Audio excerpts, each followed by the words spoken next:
All right, well, good afternoon. It says it's recording. I'm doing one of these on my phone, and it's only the second time I've done it, so Lord help us if it doesn't record. We may have to meet again, Melissa, Oh, and gosh. do this. My name is Peter Schott. I'm founder of Sales Your Way Consulting. I help take the fear out of sales prep and sales calling for people that are just new or inexperienced with sales and just want to get better with it. And so I did a webinar a few weeks ago on different topics on preparing for sales calls and decided I'd like to do little one-on-one videos on each topic. And today's topic is going to be time management. And so I'm going to let Melissa introduce herself, and then we'll get into that. Okay, great. Thank you, Peter, for having me on today. Look forward to talking to you about one of my favorite subjects, which is time management. So my name is Melissa. I'm the owner of Melissa the Coach, where I am a personal finance coach, speaker, and author. And I love time management because it helps put the control in the controlled chaos, right? So, a lot of, just a real brief story. I wrote and published my first book last year, and the number one question I get asked is, how in the world do you manage a family, run your own company, and have time to write a book? And my answer is always time management. So I'm super excited to talk to you about this subject today. So. Yeah, well, I'm glad to have you here. Just so people know, Melissa and I have known each other for a number of years. We were part of a coaching group with Isabel Hunt back, gosh, that was like 5 years ago now, I think, when we started doing. Yeah, 4 or 5 years ago at least, yeah. Doing that thing, and then each of us kind of went off in our different directions after that ended, but we've stayed in touch and have found some other mutual connections that we do work with. And so, like I said, when I threw out time management, Melissa rose her hand right away virtually in Facebook and said, "Oh, me, I want to talk about this." And so, what was it about time management that gets you so excited, and why are you so passionate about it? Well, I'm passionate about time management because I'm passionate about financial management and budgeting and managing money. And my passion for time management really came out of my passion for financial management, because I've learned how to manage my time just like I manage my money, which is in the form of a budget, right? So just like I tell my money where to go by using a budget, I do the same thing with my time. And I basically, we only have 24 hours in a day, and people are always like, how do you get everything done? I'm like, because I use my time efficiently, and effectively. And that's just a skill that I have learned by applying the same principles I use with money management. I take those same principles and I apply it to my time. And just in using the principles, right, and utilizing time management and realizing how much easier my life is when everything is managed the proper way, it just makes me excited about it, because I like having a less stressful life, less anxiety, less, all that stuff that goes along when you just have the constant chaos and you just constantly feel like you're, four steps ahead and 6 steps behind. And that, that doesn't get you very excited to wake up in the morning, but it just having the concept of time management. I mean, that's just how I get things done. So. Yep. So were you kind of born with a folio and planner in hand coming out of the womb, or was there a point in your life where you started to realize that time management was important? What did that look like for you? I would say my first sort of real aha moment about time management was when I was in college. So I changed my major twice in college and still graduated in 4 years. And one of the reasons for that was because I had what I'd probably refer to as forced time management. So my second. Is that procrastination? No, it was that my schedule was so full, I didn't have time for anything else, right? Okay, yeah. So because I changed my major twice, I had to play catch up. So I had 2 semesters where I was in classes all day, and then I also went to class at night.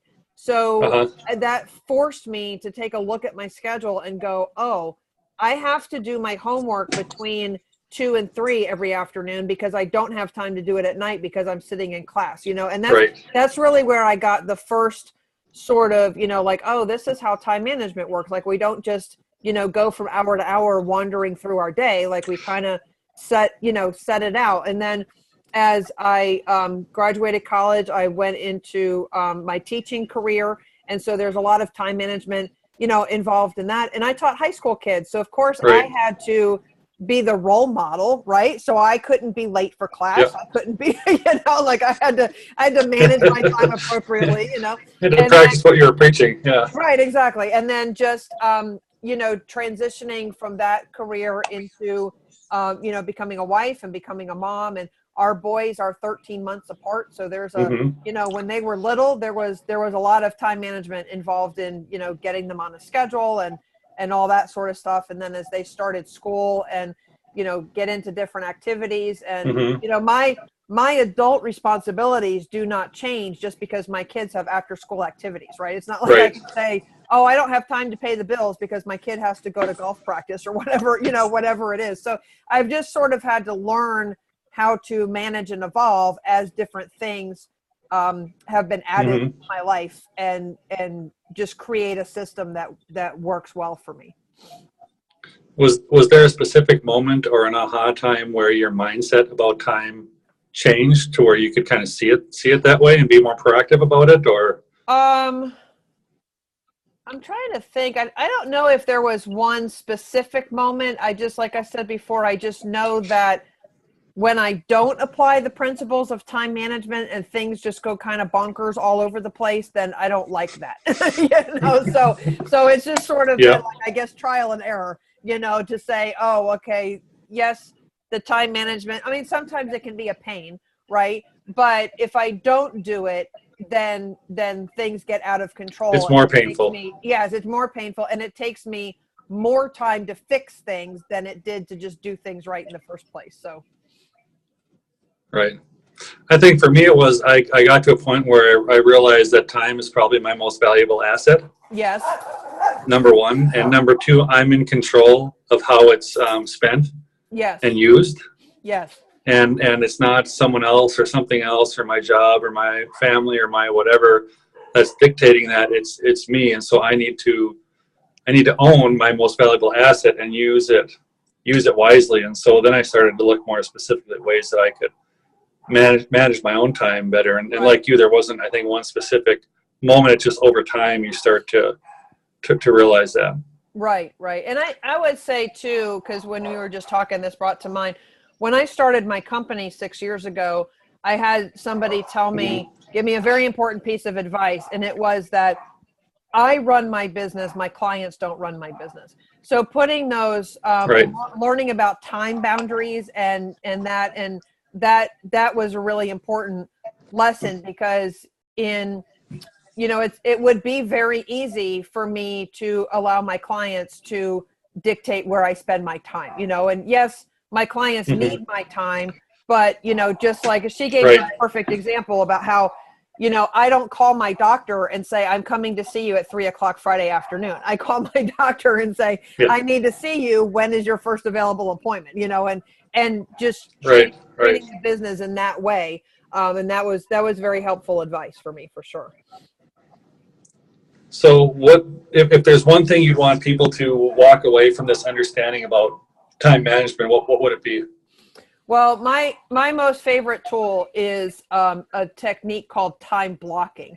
And time blocking is very structured, very regimented, but it's being hyper focused on getting things done, right? So you'll have your to-do list, and hold on, I'm just going to go close my office door because my dogs are barking. That's fine. We had cats yesterday. Yeah, so that's the I don't want to say downfall to working from home, because I love working from home, but of course, every time they're like kids, right? They've been quiet all day until I get on the phone, and then they got to go bark at something. So yeah. So no, don't worry about it. Yeah. So time blocking is where you get out, like, just I use a notebook, but you get out a sheet of paper and you write down what time you wake up. And the way it was taught to me, it was what time you want to get up, right? So, but the problem with that is that some people are like, I want to get up at 5 a.m. Well, that's awesome. But then if you don't get up till 6, your entire day is messed up, right? So you kind of start the day with, okay, let's say I'm going to wake up at 6:00 in the morning.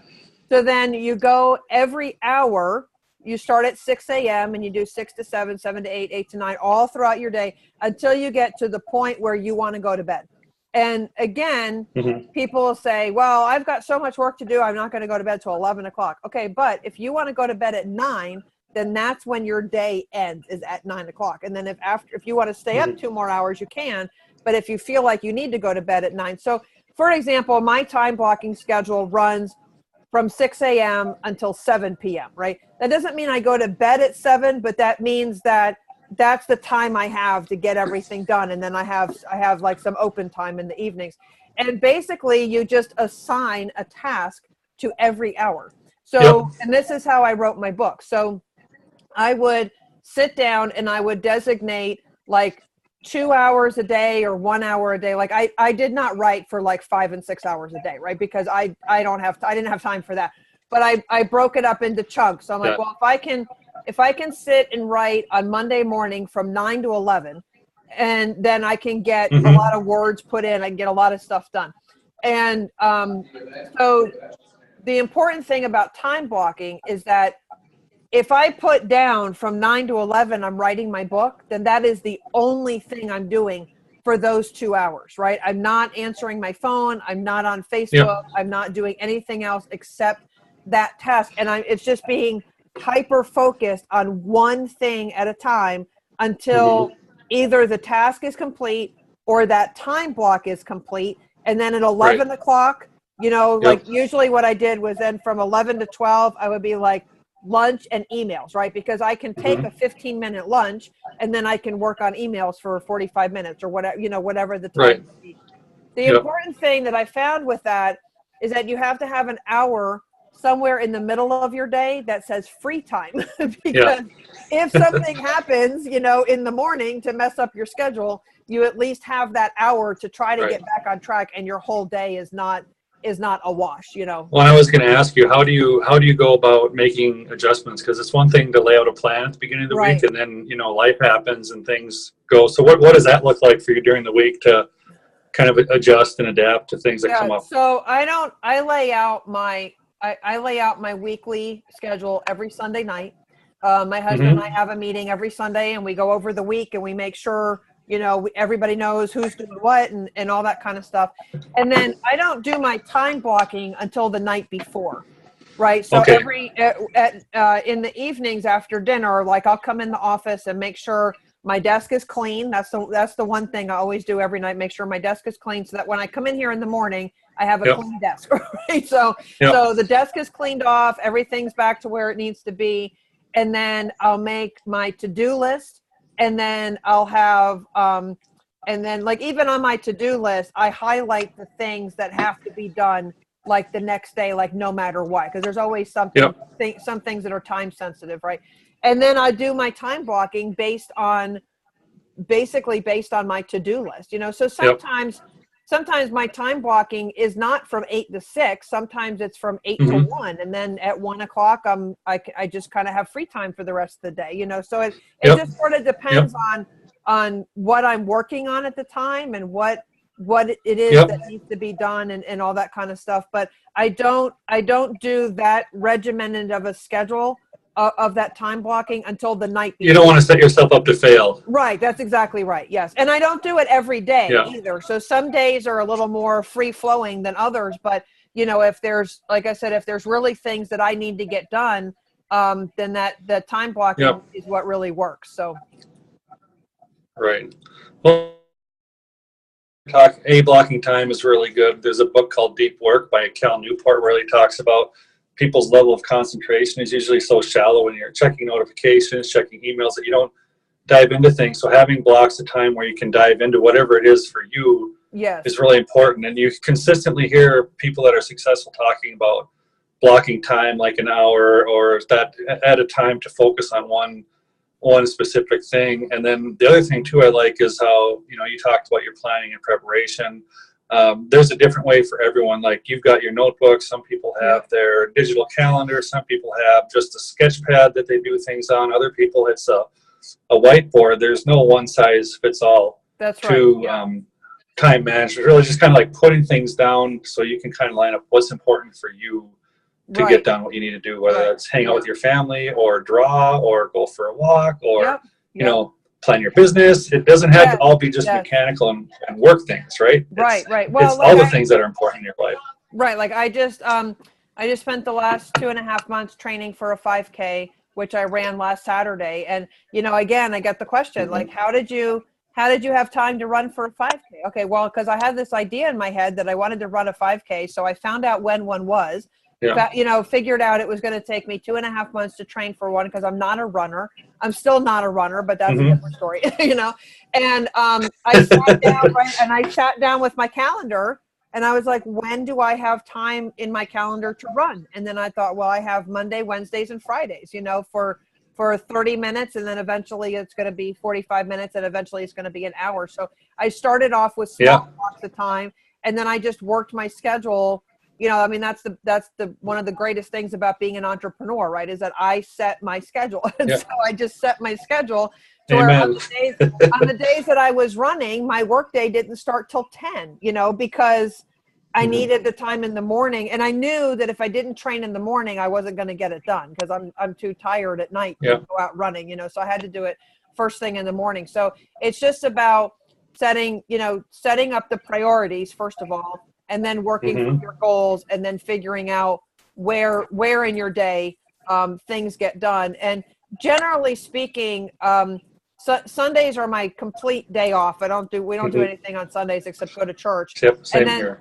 And then Saturday is the only day that I don't do time blocking. I just don't have that regimented of a schedule because the kids are home, and even though my boys are a little older, you know, life with kids is always has to be free flowing because you just never know. You know, at least when they're in school all day, I know that you know they're in school all day, and I have the time to here to be able to work. But I use whiteboards. I use notebooks. I have all these these composition books. I have like a notebook for everything. I use sticky notes.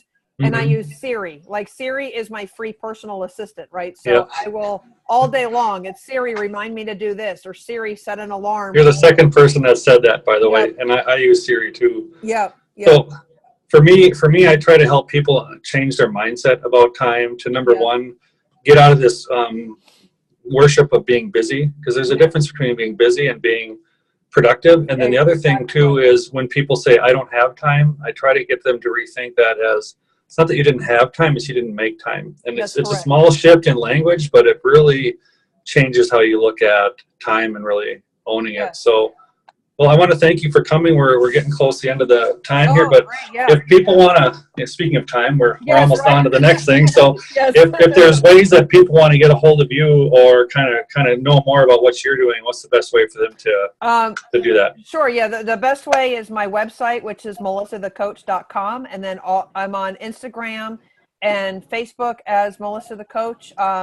I'm also on Twitter, but I'm not really there. Like I'm there, but I don't use Twitter. So, but my website is really the central location where all of my information is there. And then if people want to follow me on social media, I would say Instagram is the best way to do that because I'm on there at least once or twice a day. So. Well, and I'll put a link to that on this when I post it myself on YouTube. So if you want to send me that spelled out, then I'll have it there for people that watch us. Yeah, perfect. So, well, thanks for your time today. Thanks for your tips on time management. You're welcome. And we'll look forward to having this live and maybe doing some more of these in the future. Okay, sounds great. Thanks so much.